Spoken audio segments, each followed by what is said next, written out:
Hi everybody, how are you? It's been a while, hasn't it? But I'm back today with the first of 3 new videos, which are a bit of an exclusive look at some very nice lefties from those good folk at Chapman Guitars. Starting this week with this model, which is the ML3 Pro Traditional Classic in black metallic.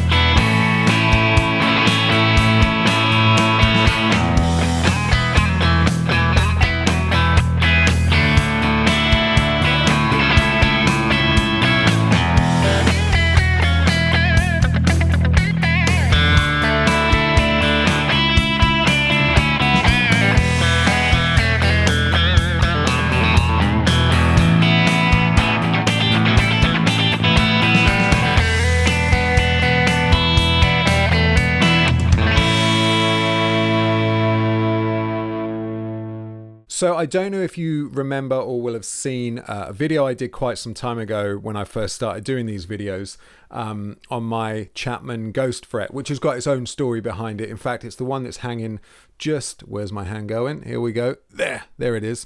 That one hanging just there.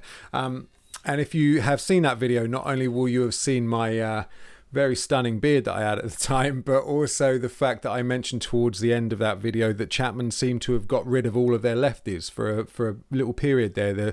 There wasn't any lefties listed. And I would have been very surprised had they not provided something for lefties. Lo and behold, a few months ago I saw, I think on their Instagram or something like that, that they were bringing out a load of new lefty models, which was absolutely brilliant. So they kindly got in touch and asked if I would put some videos together for said lefty models. And there's 3 in total. The other 2 you can see one over each of my shoulder, which are coming very soon. But like I say, we're starting with this one, which is an absolute beauty, which is the ML3 Pro Traditional Classic. So what do you say for old time's sake? Why don't we do some slightly shaky cam cutaways and a bit of voiceover, and we'll check out some spec. The Chapman ML3 Pro Traditional Classic comes with an alder body with a solid carved top in gloss finish. It has 1 volume, 1 tone, a 3-way selector switch, and 2 Seymour Duncan Hot Telly single coil pickups. The neck is roasted maple and features 22 jumbo stainless steel frets. It also features hip shot lock-in tuners and a Graph Tech nut.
So I've had this guitar probably for about a month or so. In fact, all three of them I've had about a month, maybe longer. I haven't had a whole lot of time to really do much with them so far, but I have momentarily picked them up and had a good play on them. This one in particular I sort of keep coming back to, and I think the reason being is it's a very very classy, very nice looking guitar. And what's nice is the fact that there's some what I would assume are nice traditional Chapman guitar touches to this guitar, and all of them, in that you get some decent pickups, the Seymour Duncan pickups in this, which I think are brilliant. I've not really used many Seymour Duncan single coils in my lifetime, but they really suit this guitar, obviously meant for that telly type vibe.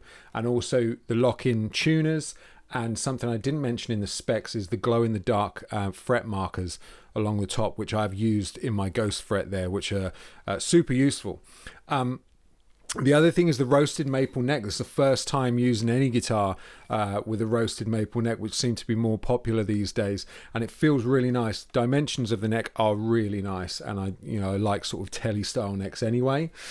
And yeah, it's all the sort of goldy sort of hardware on it just makes it look like a really classy guitar for essentially under £1,000, which is the sweet spot, really, isn't it? So again, as with all Chapman guitars, you're getting a lot of guitar for the money.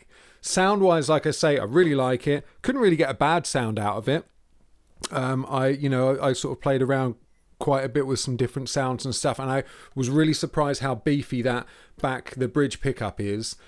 Even with high gain stuff, it doesn't sound too raspy or cutting and stuff like that. It seems to hold it together. So all round a really nice guitar.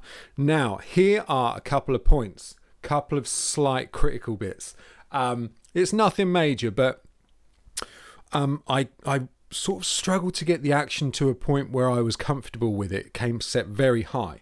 And when I lowered it down, I struggled to get it to a point where it was where I wanted it without getting any dead spots. I started hitting a few dead spots here and there. And even now, there's still a few where I haven't quite got it in. And all in, I think it's a very nice guitar. It's, like I say, a very classy looking guitar. One that looks nice hanging on the wall and is very nice to play too. So that is it for the first of these 3 exclusive looks at these Chapman Lefty guitars. I will be back soon, and I just want to say sorry for not posting any videos, purely just because as the world has returned to normal, I've been quite busy. But much like buses, you'll get no videos for me for about 4 or 5 months, and now you're going to get 3. So I'll see you on the next one.